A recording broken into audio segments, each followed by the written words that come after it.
What is going on, YouTube? Gyvi World here. Hope everyone's having a great day today. We're back on the MLB 17 Battle Royale, and today we got a little bit of a different Battle Royale, and I always say a little bit different, but it is a little bit different. This will be the first Battle Royale I do with a stipulation. Now, in this one, we are doing, and you can probably already tell by the draft, this is the most expensive Battle Royale draft, and basically we're going to go round by round, and we're going to choose the player with the highest salary, and that's as simple as it gets, and it's going to be the most expensive Battle Royale. Now, I do know there are some things running through your mind. For instance, players who are born in the 70s or played in the 70s. I will see if I take that into account. Don't judge me. I know it's not perfect. Maybe I will take inflation into account. I don't know. Or if it's a player who played, you know, not too long ago but is retired, I'll probably take their most expensive year, the year which they made the most. And whoever of that round makes the most will be drafted, but hopefully we don't run into too many problems. So let's jump into the draft. So in the very first round, we pretty much run into that exact issue since we got Fergie Jenkins, but unfortunately Fergie made about 100 grand at the most, I believe, which is the equivalent to about 600 grand at the moment. Mookie Betts is at under $1 million. Curtis Granderson is at about 17, and Jose Altuve is at about $4.5 million. So we're going with Curtis Granderson at 17 million. All right, so the second round is kind of interesting, but of course I didn't have to look very far. Troy Tulowitzki, I believe, makes about 20 million. Ubaldo's at 13. Brock is at 2, maybe.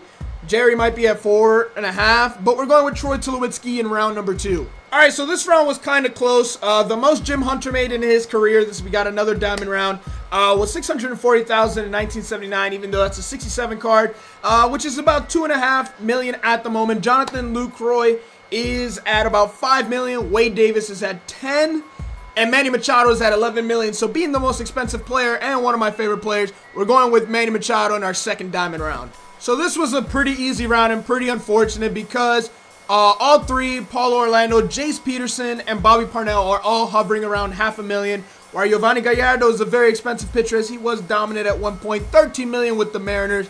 That's unfortunate. Hopefully he pitches better this year. But we're going to have to take a bronze in our, or a starting pitcher in our bronze round. So another pretty easy round is we got a bunch of commons. We do have Ryan Rua, Max Moroff, and Josh Bell. Pretty much all three make about $500,000, while Bartolo Colon makes about 13 million, which is perfect for a common round because we get to take Bartolo Colon. We got another tricky round because Ryan Rua and Bergman are instantly out of the competition. Alexi Amarista is a little bit over 1 million. But Mark Lowe is at 5.5, although he was released from his contract. But we're going to go with Mark Lowe in this common round. All right, so we got another gold round finally. And I believe Dozier makes about 6 million. Edwin's at 18. Craig Kimbrell might be at 13. And Aaron Sanchez is not even at $1 million. So we're going with Edwin and Carnacion in this gold round.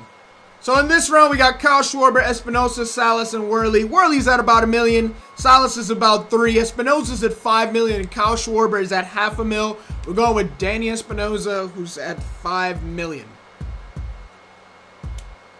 All right, so another pretty good round. We got Dante Bichette, Russell Martin, Kyle Bearclaw, and Danny Salazar. Danny Salazar is about 3.5 million. Bearclaw doesn't even make $1 million. Russell Martin's at 20, and Dante Bichette was at about 7.25 in 1999 was the year I used, which is about 10 million now. So we're going with Russell Martin at 20 million. So we got another good round that works in our favor. Jeff Francoeur, I do believe, is unsigned at the moment, but last year he made about $1 million. Ryan Rua and Dominic Leone both at $500,000.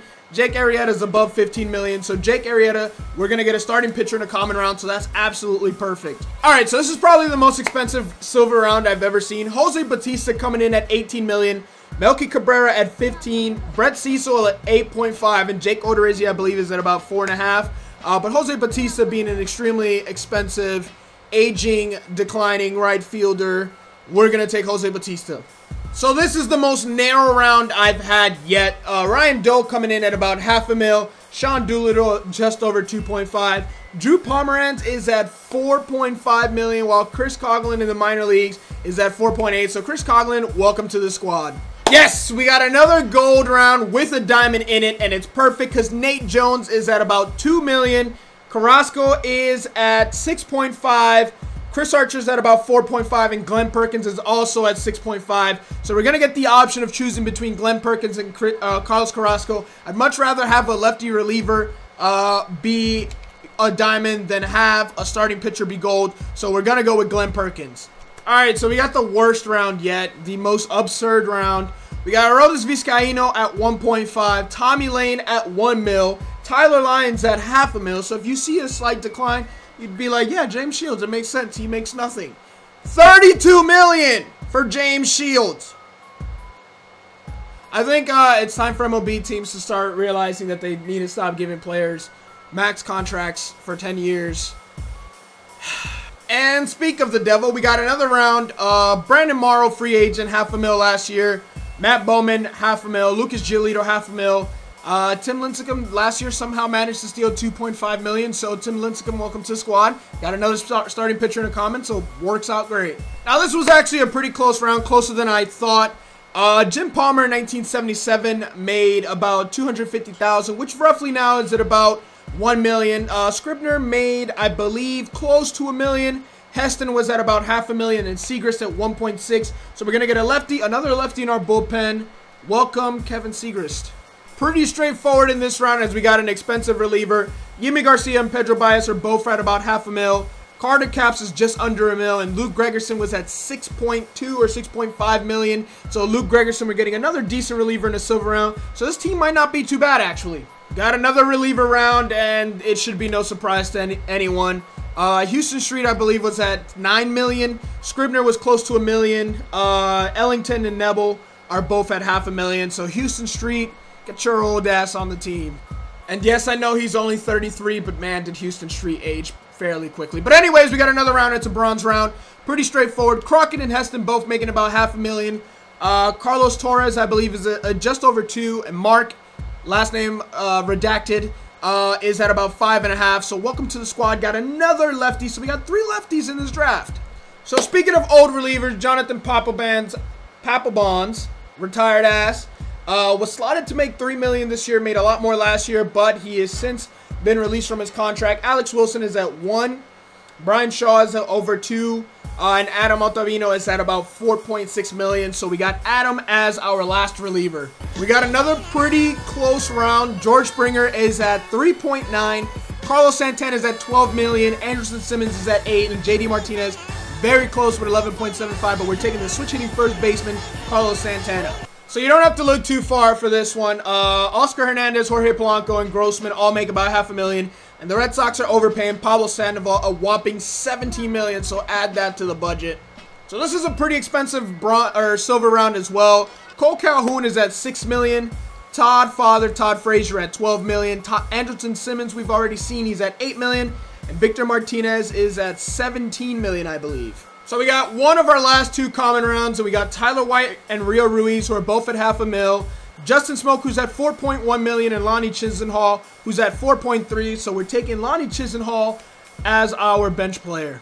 So we got our last common round, and they all make around $500,000 at about $507,000. Jared Parker, I think, in his contract is the one with the highest average salary. So we're going to take Jared Parker in the last round, and that's going to round up our team. So here's the squad we'd ended up with. We got, this is our bullpen. This is our starting rotation. This is the lineup. Not too bad, honestly. And there's the bench. There is our team. We ended up with a team value of $389,414. Yeah, I would like to apologize for that. $389,414,000. Please don't roast me. Continue. Which is pretty damn expensive for a team, but if you want to learn something, we learned that the Blue Jays pay too much for players. And they still don't win. But anyway, sorry if I triggered you Canadians. But anyways, guys, that's going to do it for the episode. Hope you guys did enjoy this different type of Battle Royale draft. If you did, please make sure to smash the thumbs up button for me. Actually, if you guys want to try this out yourself and see how expensive of a squad you can get, the links for that is down below in the description, along with my Twitter and Instagram. Feel free to follow. But if you guys do a most expensive draft and you do use the websites I use, let me know how much your team value was, how expensive was your team, what players did you get. Also, let me know how far you got into the draft. If there's any other stipulations you guys would like to see for draft, also let me know down in the comment sections below, and I will do that. But the gameplay for this will be coming up soon, at least the first 3 games, if I make it to that, unless I go 0-2. That will be coming soon. But if you guys did enjoy this episode, as always, please make sure to smash the thumbs up. Subscribe if you're new. Peace.